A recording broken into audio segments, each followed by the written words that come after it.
Excellent. Thank you very much, everybody, for coming along this evening. My name is Gideon. I'm from Ipsos. I'm chairing the discussion tonight. I've been told I don't need to tell you about any of the fire exits, so everything's going to be fine. I'm sure they will become obvious should the need become necessary. But we are being filmed, so just to let you know, we are being filmed. Any objections, speak now or forever hold your peace. So this is another German Street Theatre Conversations debate. We're talking about whether cancel culture is an overblown myth. Is it real? Does it exist? Is it overblown? Or actually are there real issues out there that we should be worried about? We have an amazing panel for you. My apologies that we are all men. Our research suggests that men are 3.3 times more likely than women to think that people take offence too easily, rather than we should be sensitive to others in the way that we talk. But we will try to get the balance right for you. We're all going to speak for 4 minutes, also just to give you a brief introduction to our views. Then we will open up for conversation and questions. And of course, it would be very remiss of me to say that we're going to be stopping at 6:45 on the dot, so that hopefully lots of you can get to go and see Cancelling Socrates, which is the reason why we are here, played by Harold Brenton, which goes into much more detail than I expect we will be able to about the kind of the ideological warfare between a very famous man and the state and the consequences that leads to. So, I am taking chair's privilege and going first. If you've seen any of the publicity photos for the conversation, you'll have noticed that I'm the only one wearing a suit, and so I have a much more boring CV than any of my fellow panellists. All you need to know is that I'm a research director at Ipsos, previously known as Ipsos Mori, where I have worked for hundreds of years. I am head of political research there and generally get involved in our work on social trends and thought leadership and so on. Also joined by Matthew, Ariel and Nels. I will introduce them when they speak. So I'm going to go first and just give a brief intro of where the public is on culture wars, based on some work that we've done at Ipsos with King's College London. So what do the public think about culture wars? The public generally think that they are exaggerated but real. 77% think the media makes the country feel more divided. And actually the analysis that we've done in our looking at the number of media articles shows that they've exploded over the last few years. So there's 178 articles in the British media about culture wars in 2019. That more than doubled to over 500 in 2020 and more than doubled again to over 1,400 in 2021. 44% think that politicians exaggerate culture wars and exaggerate divisions, and globally actually Brits are only about average. So perceptions of culture war divisions in Britain are not as severe as they are in the United States, for example. But at the same time, only 12% think that culture wars are not real, and there are signs that concerns are growing and things might be getting a bit worse. So 54% think that Britain is divided by culture wars at the end of last year, which was up from 46%. There's growing awareness of some of the key terms like woke and cancel culture. Actually, woke is increasingly seen as an insult. So 36% think that woke is an insult, up from 24% last year. There's about 26% think it's a compliment, and there are lots of people in the middle who don't know what it means. The growth of people, the groups who are becoming more likely to think woke is an insult, are groups like conservative supporters, Leave voters, and older people who maybe a year ago didn't think they knew much about what woke meant, but now they've become more critical. What about freedom of speech? Brits are actually similar to other countries like the US and Australia in being amongst globally the countries most likely to think that people are too easily offended rather than we should be sensitive to others, but nevertheless, taken as a whole, Brits are fairly split on this.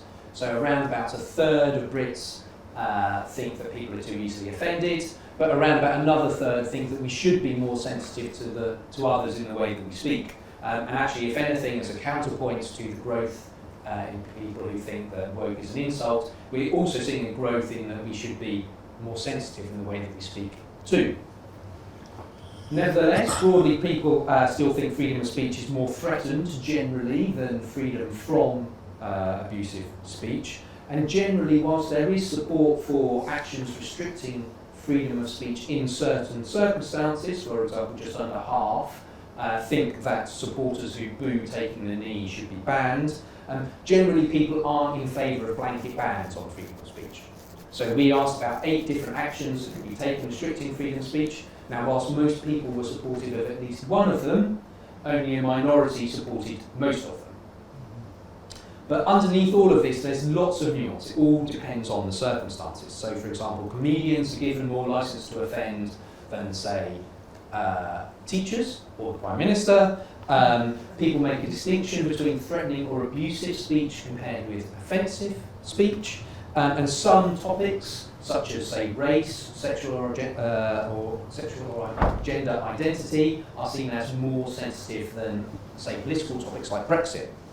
And there's very distinct groups in the population. So there is a sort of a group, about 12% or so, who are kind of freedom of speech fighters, very concerned about freedom of speech. They tend to be older, male, more conservative. They tend to sort of a similar group on the other side who are very worried about freedom from abusive speech. They tend to be more in favour of restricting freedom of speech in certain actions. But there's lots of people in the middle. There's 4 and 10 in the middle who are concerned about both freedom of speech and freedom from abusive speech, and sort of different types of views when it comes to how many restrictions they would support. So, finish off, what does it all mean? We shouldn't pretend that culture wars are the top priority for the public at the moment, particularly during the cost of living crisis that we have at the moment. But there are still signs we should be worried about divisions and the growing potential for polarisation. On freedom of speech itself, Britons are generally split.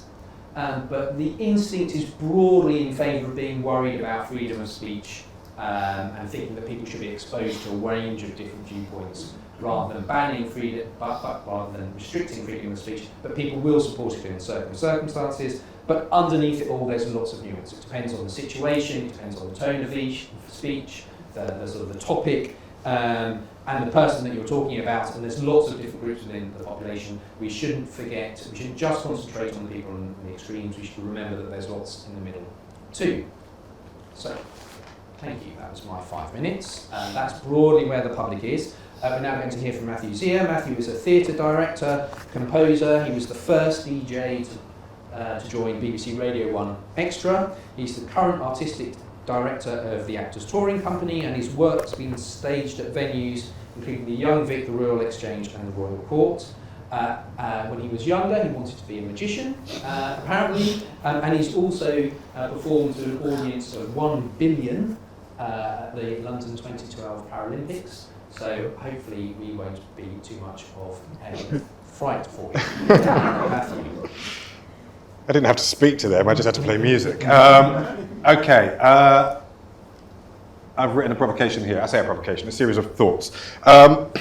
So I grew up in 1980s East London, where one code of the streets was chat shit, get banged.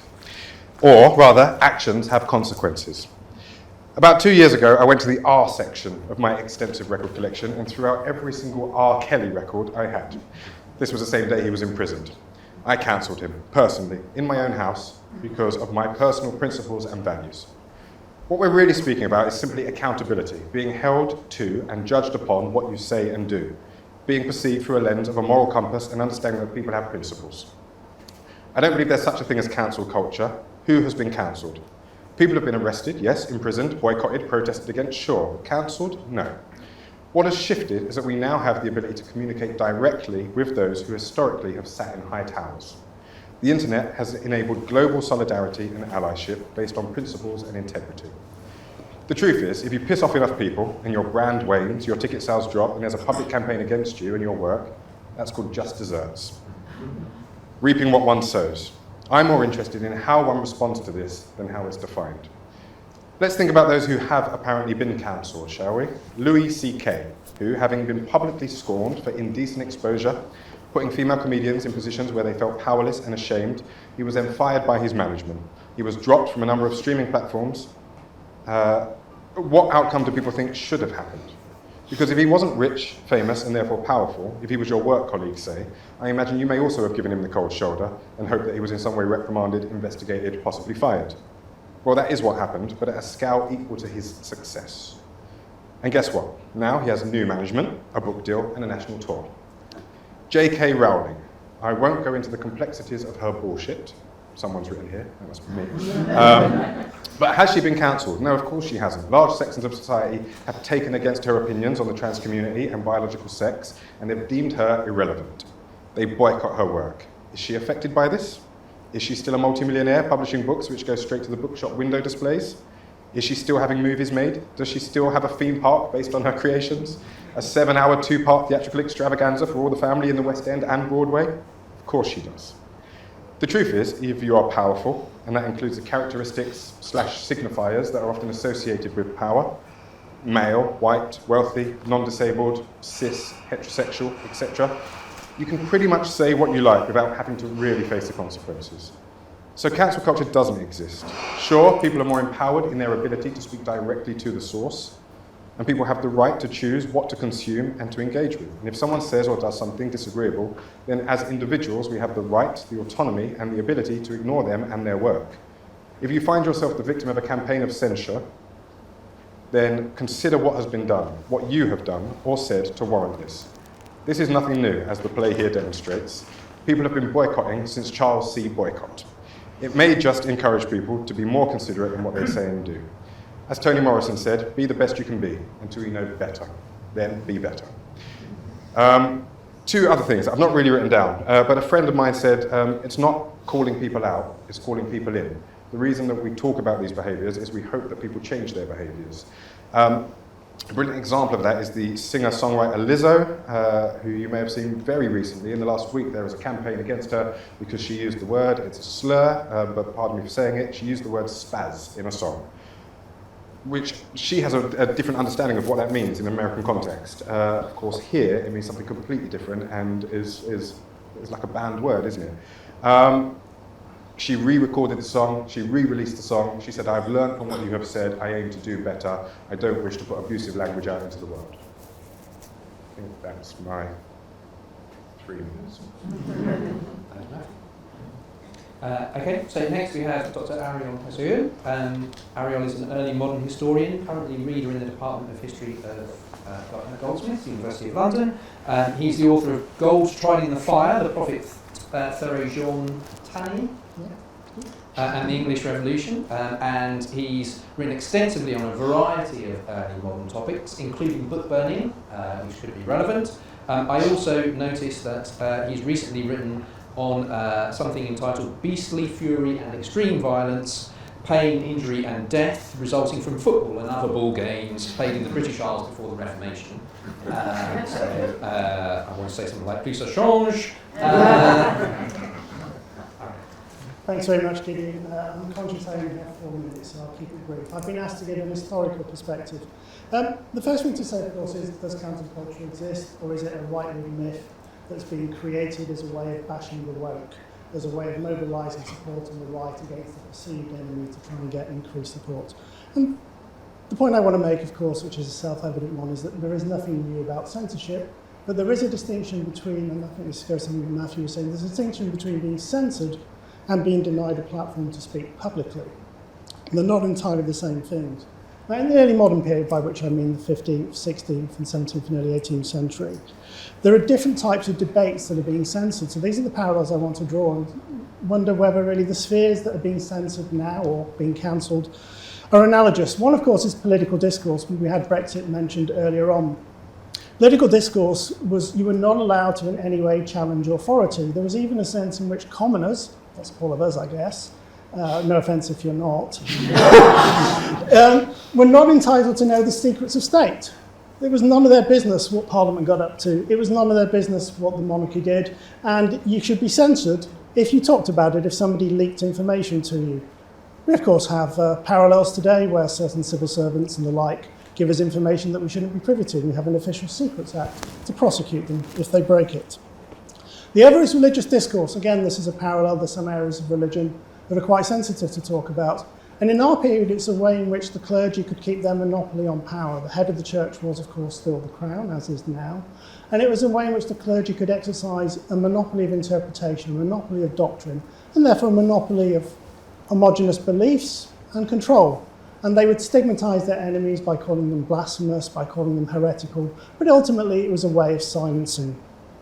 Another, sedition and treason, things that were likely to overturn and overthrow the state, to cause mass instability, rebellion.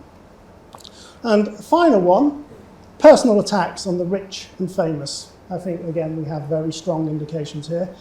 Libel, a major feature now. Most of the attacks in our period, if you wanted to defame somebody, sexual slurs, sexual innuendo would be the way to go. So again, we've already had the police of change, and I think stays largely in keeping. In short then, censorship is about retaining power and control.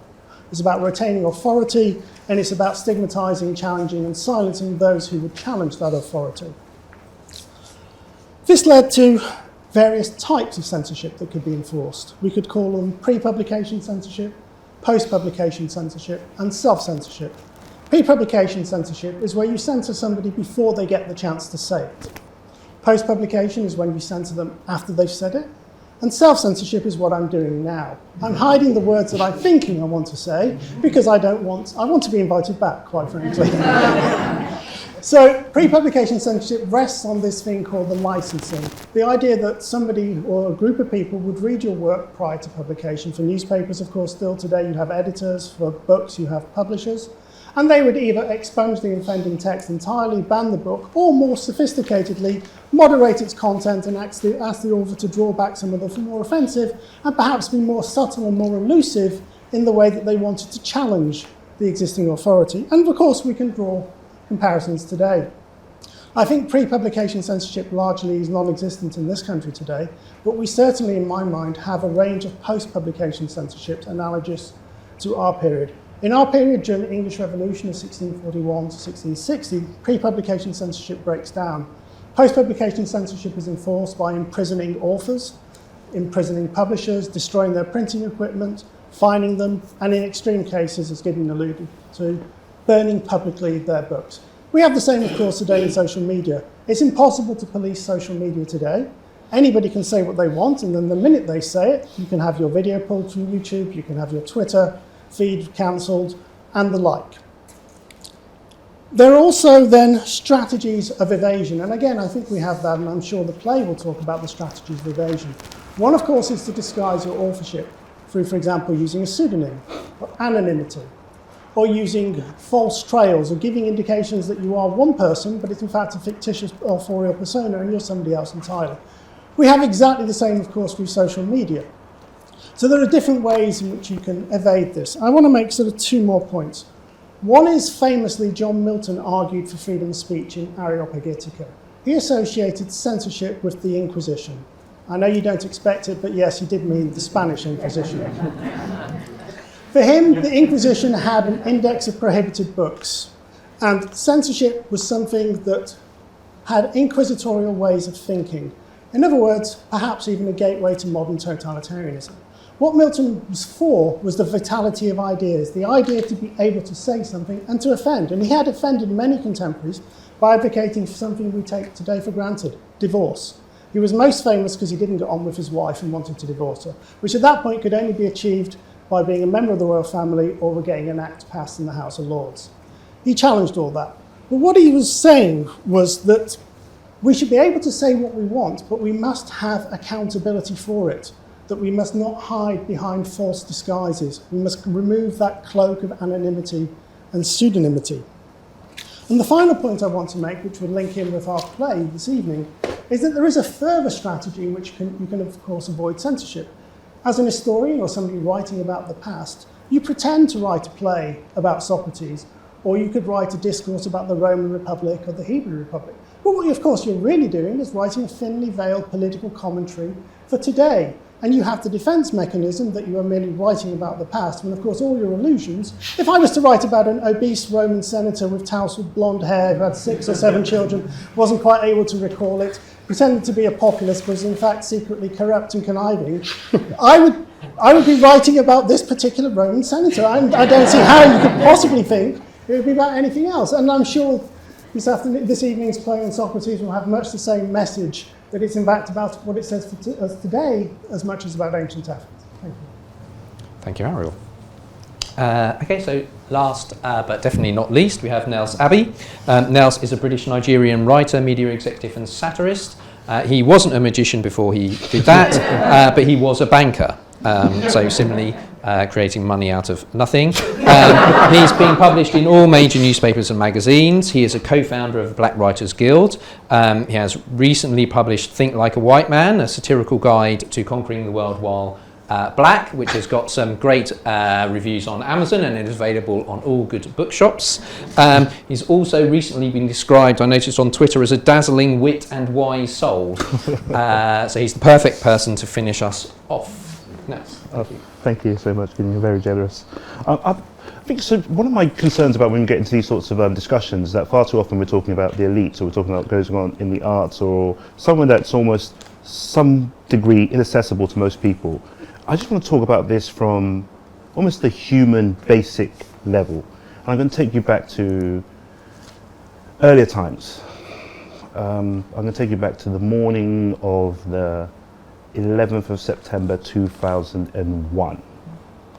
I was working at the time as a baggage handler. I was also doing my A-levels. So I was working as a baggage handler for the Heathrow Express, which at the time they had this check-in service where you could check in Paddington. Those of you who are high flyers or so, been making money for a lot of time, probably remember it. But they had a check-in service in Paddington where you could just check in your bag, hop on the Heathrow Express, and your bag can get picked up wherever you go to, Barbados, wherever you're off to in the world. It's an amazing service. But I was one of the people who had to do the heavy lifting of the actual luggage. And it was a working class male job. It was a really, really working class, predominantly male job. There was some women there, but it was predominantly elderly, older men. Many of them retired from the post office, lived in the West London area, and then in that part of West London, Maida Queen's Park. And then, but they just wanted a bit of extra cash, and I was young and I just wanted to make a bit of money for myself to supplement my earnings, but I was studying at the same time. It's a fairly difficult job, so you had to wake up at 3 in the morning, get to work at 4, and the day would be split up between two different shifts, but the day would finish by about 10 or 11 for everybody. And obviously you're a student, that's not much time for you there. So what was interesting to me was that there was a range of men there, in fact most of the men, particularly team leaders, they would really look out for me, and they knew I was studying and they really wanted me to win. They wanted me to do well in life. They wanted me to succeed in my academics and go on to do well in everything else. And so what they would often do is that they would actually just mark my name down on the register, even though I wouldn't show up for work. They'll just tell me, don't come in today, just go and do your studying. Or if we were working, they'll tell me, take an extra hour for a break to go and do your work or so. And these are predominantly, almost from head to toe, white working class men. And there were two of them in particular who really looked out for me. It was two gentlemen, they were brothers. They were Anglo-Irish brothers from Queen's Park, classic Irish family in Queen's Park, Kilburn, Queen's Park area. Their names were Del and Pat. And I'll never forget them because something happened. 9/11 happened, of course. So Del and Pat, I got along with them so well, and they always looked out for me. They were always brilliant to me. They always made sure that I could earn money, but always made sure I focused on my studies because they just wanted me to go far in life. And I really am. I'm grateful to them to this very day. 9/11 happened. And I went upstairs, and this was, for those of you young here, this was not in the iPhone era or so or anything else. There was no breaking news. You had to actually see a television or see the radio to actually find out that, or listen to the radio to find out something was actually happening. And we were working deep down in the bowels of Heathrow at the time. And then 9/11 happened. I just went upstairs, and I just saw that, okay, we heard it on the radio, then we saw it on the TV that a plane had crashed into the Twin Towers. Then we saw the second plane happen in real time. And then we then saw the actual collapse that happened after that. And I went back downstairs after about 20-something minutes, and I just spoke to Del and Pan. I said to them, oh yeah, that 2 planes just smashed into the Twin Towers. And they looked at me as if I'd gone crazy. And I said to them, yeah, the Twin Towers in New York, that 2 aeroplanes smashed into them, they just collapsed. And and they looked at me as if I was completely mad. And that was it. So, of course, everybody remembers who told them about 9/11 if you were there at the time. So then about a decade afterwards, I was working as an investment banker. I was doing, well, asset manager, I beg your pardon, doing very well for myself. And I was heading back home one evening, still living in the area. And then this was about 2012, 2013, and I hadn't seen Del and Pat in so long. And then suddenly I saw them, and I was there suited and booted, really, really looking like what I was doing at the time. And Del and Pat, I stopped them in the street on Harrow Road, West London, and I saw them. It was all just really happy to see each other, and they retired now. They're looking visibly much older. And then we started speaking, and then the two of them were with one of their friends. And Del turned to his friend and just said, "Oh yeah, this is that coloured boy I told you about, who told me about 9/11. Now, if anybody who knows anything about parlance or modern communication, racial communication, the last thing you would call a black man is a coloured boy." And the moment Del said it, it was like a punch in the stomach, because it felt like, oh my God, he just described me in racist terms. But at the same point, I knew that this man loved me to bits, and I wouldn't be where I was at that particular moment if it wasn't for the assistance of people like Del and Pat. And it really did make me think at that particular moment that what happened is that Derek and Patrick, or Del and Pat, were two men who just had the language, the tongue of the 70s to describe me today. So there was zero racist intent, but it sounded like absolute racism to my sort of youngish ears or so, compared to my youngish urban black ears or so. And it was, so a part of me, it had me thinking that particular moment that if that was some sort of communication that took place on social media, I would probably be leading the charge to get one of them, to get Del or Pat cancelled or so. Whereas what happened, could potentially happen, is that their lives could be destroyed, or their livelihoods could potentially be significantly damaged because of a snapshot moment in their lives that was not reflective of who and what they really and truly were in the slightest. And these were men who I maintain loved me to bits. And they saw me as an 18, 19-year-old or so who was trying to work to make something of myself, and they pushed me to make something out of myself. And when they saw me and I made something of myself, they were happy to see it, and he actually wanted to reminisce and just tell his old friend about it. It just had me thinking about it, that the danger of just getting that snapshot of a person, and you're missing so much more about that person too. I'll wrap up by just saying, really touching on this as a conceptually. I'll come back to the actual normality of it. So I think as everybody's touched on this evening, the concept of cancel culture is something that has been with us forever and a day. There's nothing new about it. What is new about it is that who can actually wage it? In the past, the people who had the power to ostracize people from the public realm, or from their careers, or push them out of just basically polite society altogether, were the powerful. And they could do that to the powerless with some degree of ease, and equally to the powerful too, with a lot less ease. The difference now is that cancel culture has been democratized. So as opposed to in the past, where the powerful, now what you have a situation in which the powerless, say for example, the gay man who it was, the gay 18-year-old who it was illegal for him to have sex by the mid-80s, it was actually illegal, it was outlawed for him to have sex legally or so, can actually go after the politician who waged those sorts of laws on them and basically wipe them out of the public realm. What's happened, what we call cancel culture, is almost a degree of regulatory control of our society. And it's placing controls on behaviors and what is desirable behavior and what is not desirable behavior. And it's happening for better and indeed for worse. And it's happening to the powerful and in some degrees to the powerless. So it's being done by the powerful and the powerless. So I'm afraid, given my life experience, and also to my understanding of it conceptually, I'm going to have to sit on the fence on this one, which I don't normally do. So I think there is a role for cancel culture within our society, absolutely, certainly, and I think it does exist, it's not a myth. But I think there's also a role for regulatory control that is in the hands of the people, and ultimately the question is, and the question we've always had to answer is, who monitors the monitor? Who cancels the canceller? And the answer is, we all do it together now. Thank you. Thank you very much, Nels. I think that was a great illustration of some of the complexities around some of these debates, and actually made me also think of, I really liked your point, Matthew, around calling out rather than should it be calling out or should it be calling in? Yeah.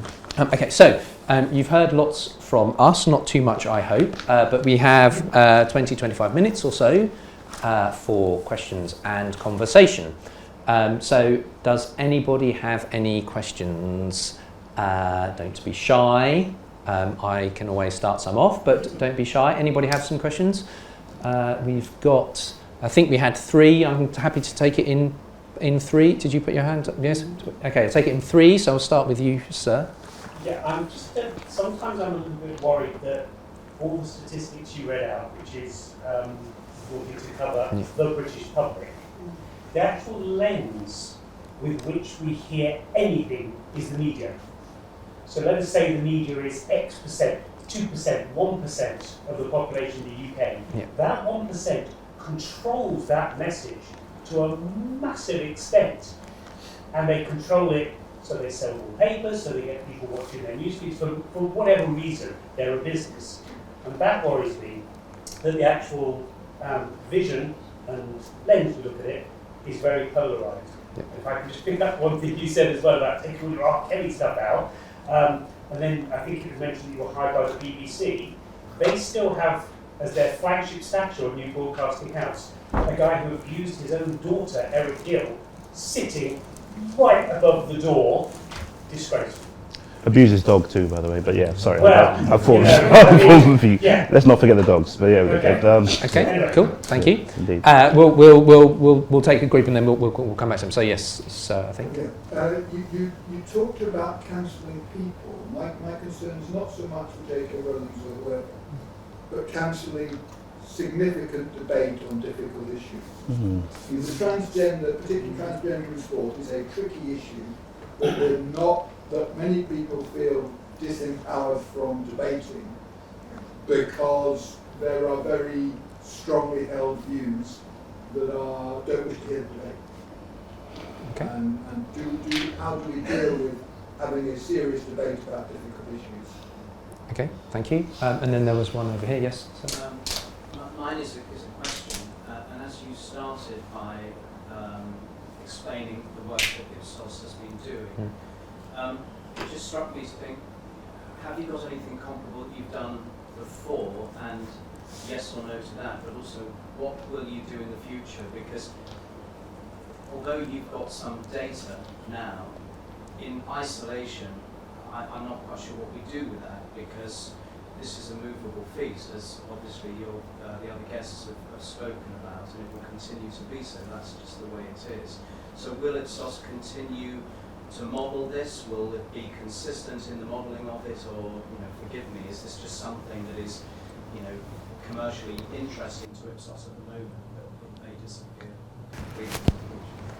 Okay, thank you very much for that. So I will take that, but I think the other 2 questions were broadly around the control of the media and the influence of the media, and your point about cancelling debate on, do we, by cancelling individuals, do we cancel debate on difficult topics? I'll just take advantage of my position. So we're not doing it because it's commercially interesting, but we're doing it because we think it's interesting and it is clearly an important topic. We've done 2 quite major studies on it. We have done, there's been lots of other work, kind of related work on polarisation and general values. I mean, we've been tracking values on sort of would have been seen as difficult issues such as homosexuality and others over the years, as others do. I won't promise that we'll do it exactly the same, but we will do things as big in the future. But I suspect, given how important it is becoming, although part of our, I suggest part of our response would be to say it isn't necessarily as big for most people of the public as it is the media as large. I'm sure we'll keep tracking it, and we do some global work as well, as I mentioned. So I think I absolutely agree about putting it into context, and that in some ways the global work can help with that. But let me put the other 2 questions to the rest of the panel. The control of the media and the influence of the media, and the impact of are we cancelling debate on difficult issues. Matthew, do you want to take either of I'll those? take the debate on difficult issues. I mean, I don't think we've got time to get into that conversation, have we, about gender and sport. I guess my big question is, well, the thing is that Twitter is, of course, not the space for nuance. I think it should be up to regulatory bodies to be making these decisions about the sports that they're in charge of ultimately, and not J.K. Rowling on Twitter, and not Sharon Davis on Twitter either. I think what we're discovering ultimately is that human bodies are much more complex than anyone ever thought. And this idea that you have this kind of binary system of male and female, masculine and feminine, doesn't exist. And it doesn't exist in humans like Kesa Semenya, who I think she's had tests done and she was born intersex. Which means that she has an increased amount of testosterone coursing through her body, which is going to do certain things to her speed and power and strength. Like I say, I think that where we get into ridiculous conversations is in spaces where we can only really have a sentence per idea. So I think that ultimately these have to be taken to the regulatory bodies that oversee sporting events and oversee how and when people can compete and what those rules are. I don't feel I've answered it, but I don't think I can. But no, of course, we shouldn't be closing down debate. I think we should find more useful spaces to have those debates. Thank you. Aaron, have you got views on either of those? Sure, I do. I have many views and not enough time.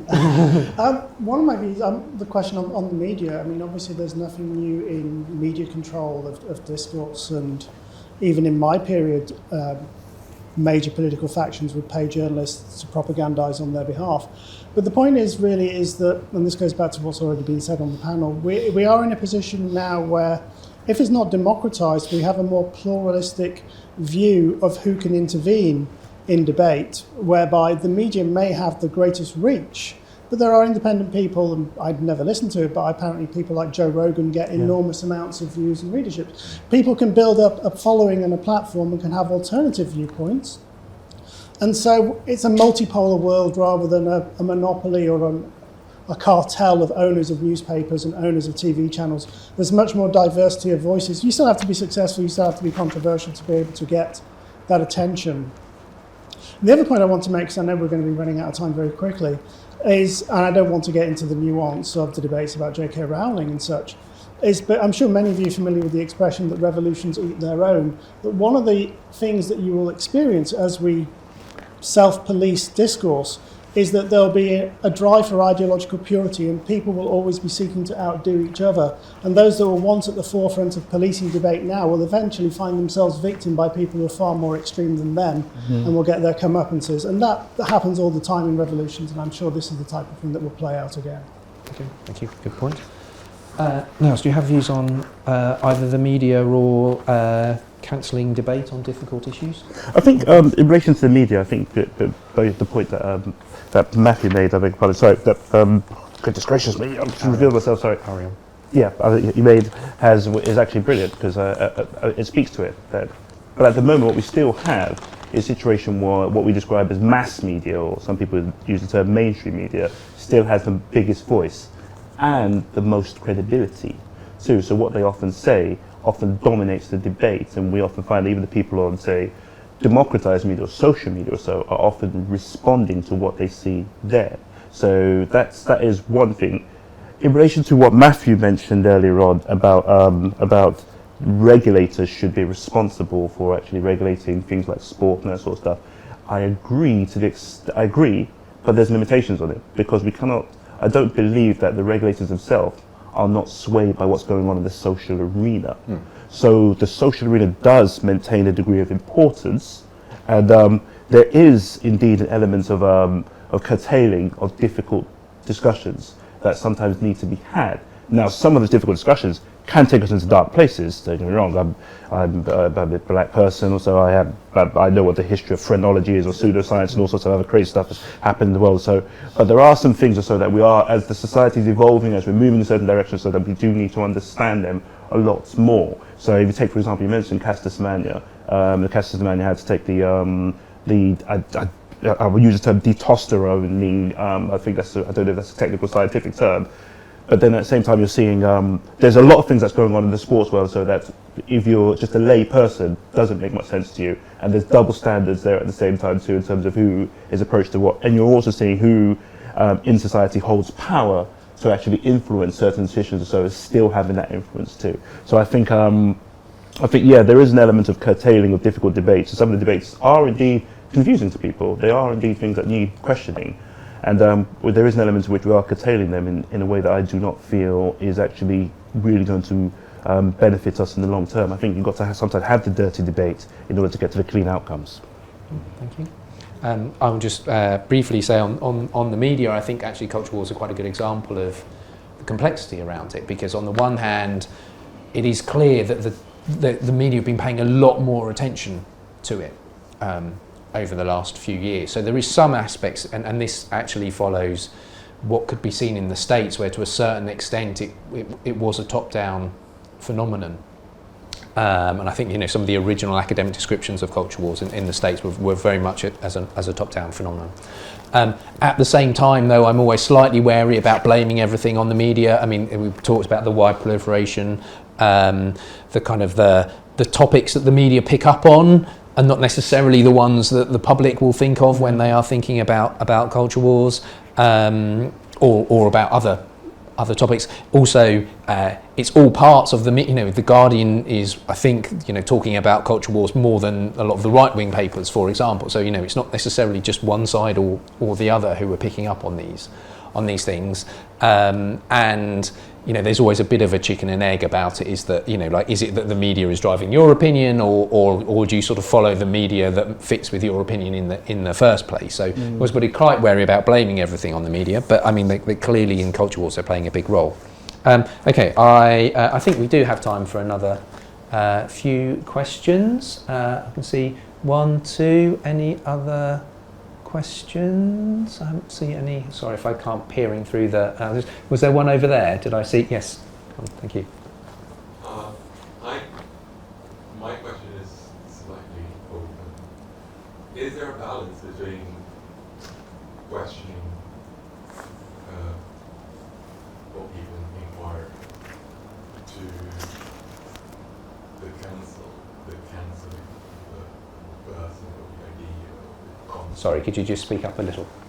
Is there a balance between the questioning or the arguing for a position, taking from the hard stern text, and the cancelling of something or something? Is there a way to find that balance? And taking on the media side of it, what do you think is the role of the media, especially in Britain, in terms of global issues of freedom of speech, such as the issue that we're seeing now of the British journalist John Phillips that was just disappeared in the Amazon due to what's happening with freedom of speech in Brazil? So is there something that we need to do in terms of that into global spheres of freedom of speech for each country of their own? Okay, all right, thank you very much. And there was one, yes, sir.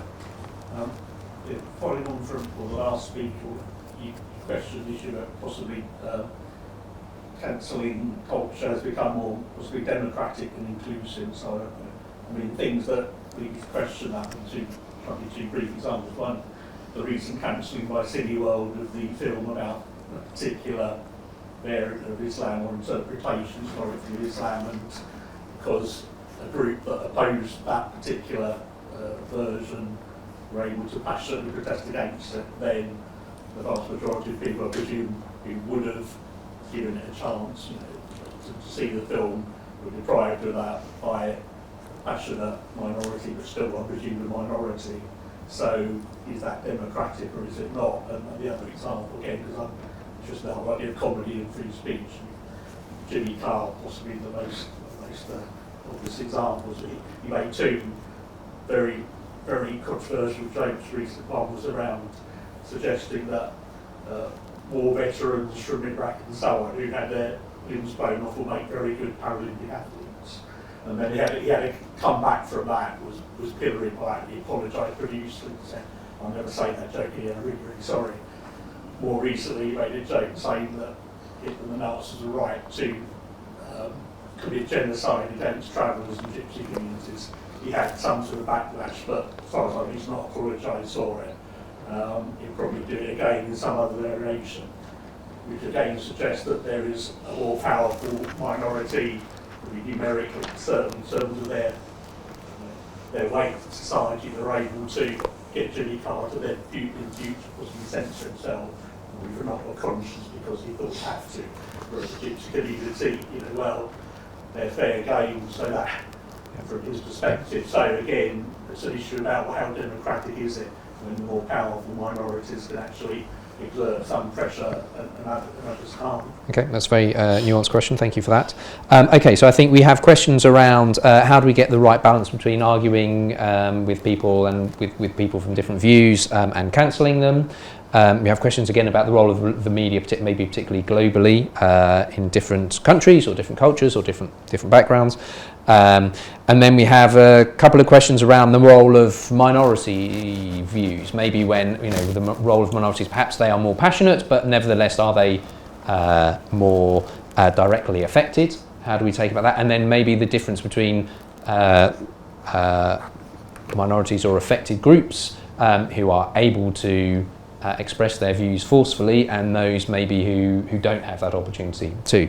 Nels, would you like to go first on any of those? Sure, I'll try and touch both of them. I think the job. So I'm a satirist. I write some crazy stuff. So I wrote a book called Think Like a White Man, which boy, that could cost me a few dinner dates. So it was. But what's interesting about it is that Jimmy Carr's job is to push the line. He's a comedian. That's his job, to push the line, and once that line has actually been pushed and people push back against it, so he will inevitably either stand his ground or apologise for it. But what's interesting is who's actually pushing back against him. So in this, again, it speaks to democratisation of it. Again, the groundswell from social media on both. I've seen Jimmy Carr say some really crazy jokes sometimes. There's one joke they made about Princess Diana that I could not even repeat. It was so out there. But again, people laughed at it. Even the joke that he made about Roman gypsies or war veterans or so, the response from the audience was they were laughing. And funny, of course, in comedy is money. That's his job. But you take a step back from it, and I'll take us back a little bit again in history to about, I think, 1989 or 1990. There's a television show. I was about 9 or 10 at the time. There's a television show that just got imported over from America. It was called Teenage Mutant Ninja Turtles. And then the Daily Mail is the first time I ever really heard of it. My mum's an avid Daily Mail reader. She believes in it to this very day or so. But the Daily Mail picked up on it, and the Daily Mail lashed against it. That this concept, Teenage Mutant Ninja Turtles, is actually going to make our children violent, everything else. And it pretty much just waged to the point where there was a compromise that they actually changed the name from Teenage Mutant Ninja Turtles to Teenage Mutant Hero Turtles, which is I always thought the ninja stuff was actually the more hardcore stuff or so in mine. But what was interesting about it was that with Jimmy Carr's situation, the pushback that he received today from, say, social media, from the groundswell of people, in the past would have just been done by a couple of editors in the Daily Mail, or a couple of editors over at the Sun or somewhere else, and that would pretty much be it. That's pretty much it, and that would be where the pressure would be coming from. There was no outlet to actually really express it, to express genuine outrage in the masses that have been done right now to force some degree of societal regulation towards decency. I'll touch on the question about British media's role in relation to how we actually assist with free speech across the world. I think the most gruesome act, I know what's going on in Brazil right now, and of course I'm distraught by it, but if I think back to Khashoggi, who was the Saudi Arabian journalist who was killed in Turkey, quite clearly at the hands of the Saudi Arabian state, and gruesomely, we all know the rest or so over there. I think that, again, so the British media across the board, to the best of my knowledge, even the Western media across the board did a quite job in pushing back and really trying to hold the Saudi Arabian state to account. I'm trying to make sure there's nothing I'm missing there too. But on the flip side, something just dropped over there. That means I probably am missing something. But then on the flip side of things, when I look at our state, for example, who really have hard power to really wage hard power to actually clamp down on these things, nothing was really done. Saudi Arabia still remains in the good graces of Britain to this very day, and America and everywhere else too. So there's only so much power the media actually has, whereas the state has a lot more power, and the state didn't really use their power. There was no sanctioning, there was a little bit of ostracising, and then after that, but we just pretty much got back into line. So that's where I am with it, I'm afraid. Thank you, Nels. Ariel, any Sure. thoughts on any of this? A couple of thoughts. Just on the second point about the ability to be able to cancel the showing of a particular film because of pressure. I'm not going to give my own view on this, but I would posit a view that you could be in danger here of appeasement, that the more you give in to stop offending people, the more that they will realise that such tactics are successful, the more that everybody in society will have a grievance about something, will push, and we'll end up in a situation where we're all cancelling each other, and where do you draw the line? The other point I wanted to make was sort of counter Milton.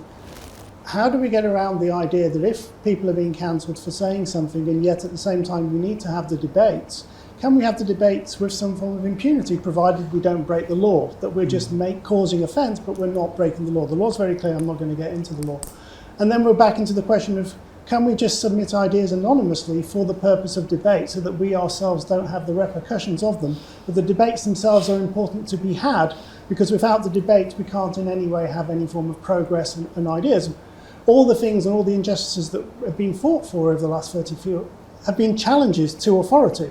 And the debates are that, and if people are silenced and we can't challenge, we can't progress. Thank you very much. Matthew.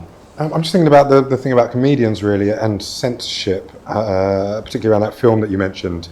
I can think of 3 or 4 theatre productions that have been censored in the last 7 to 8 years, maybe.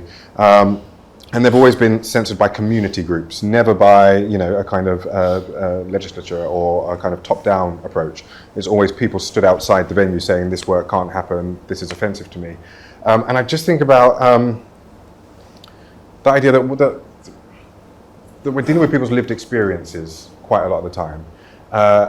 And that the debate often is about a kind of dinner party chat, a kind of playing with ideas and words and semantics, as opposed to actually looking at who's being harmed, possibly by that. Of course, that film, the reason people probably cancelled it is out of fear, I think. I think there is a particular fear around particular sects and groups and religions, in the same way that you had probably with Ireland in the 80s and 90s, and it's seen that if people are going to attack with violence, then you probably shouldn't offend that group of people, whoever that group of people are deemed to be at that point.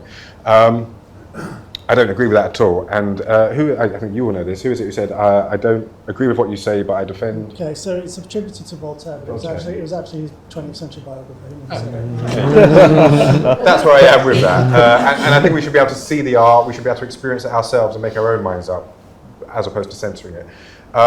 The thing about Jimmy Carr, the reason he said that is because he really thought he could get away with it, didn't he? Yeah. And you talk about pushing the line. I don't know if that is the job of comedians. I think the job is solely to make people laugh. And laughter is so complex, as you'll know, as to why someone may laugh. Yeah. From shock or shame or embarrassment, or solidarity or observational kind of recognition of something being profoundly true. I think he thought that the reason everyone would laugh at that joke is because he'd stumbled upon something that was profoundly true, and he found an easy group to target that he thought nobody cared about, and it turns out that people do care about them, and maybe he should tread slightly more carefully. He would never have said that about Muslims, Jews, black people, gay people, other groups with protected characteristics. Cool. Okay, thank you. I just very lastly on the point about balance, I think it's something where, at least where the public stands, there is still a lot of debate where about getting it right. I think they would more on the side of wanting to make sure that people are exposed to different viewpoints. Like when we ask about freedom of speech in universities, which is a big topic in this area. Yeah. Generally, there's sort of people are more on the side of kind of making sure that students are exposed to a range of different viewpoints, rather than kind of being protected from viewpoints that might be seen as offensive. But nevertheless, I think people equally, they recognise there are certain subjects that are particularly sensitive, that maybe that you do need to be careful about, that different people have different responsibilities around setting that balance, and that it can go sort of slightly vaguely, but sort of too far, and in certain circumstances, if that is the case, there is justification for stepping in. But broadly, people think that they want to keep the debate going, I think, rather than cutting it down, which hopefully, if that's not too much of an obvious segue, is something that we've done as well. I have really enjoyed the conversation. I think what we found, there's a few themes that I've noticed, particularly around kind of the complexity of the debate, the human aspect of the debate, but also the importance of power and accountability, I think has come up a lot, which I'm sure will be explored in much more detail in Cancelling Socrates in the play later, or whenever it is that you are going to see it. So thank you very much to all of our panel. Thank you for German Street Theatre for organising it and hosting it. Thank you for you all for coming and taking part in the debate. I hope you enjoyed it. Thank you and good evening.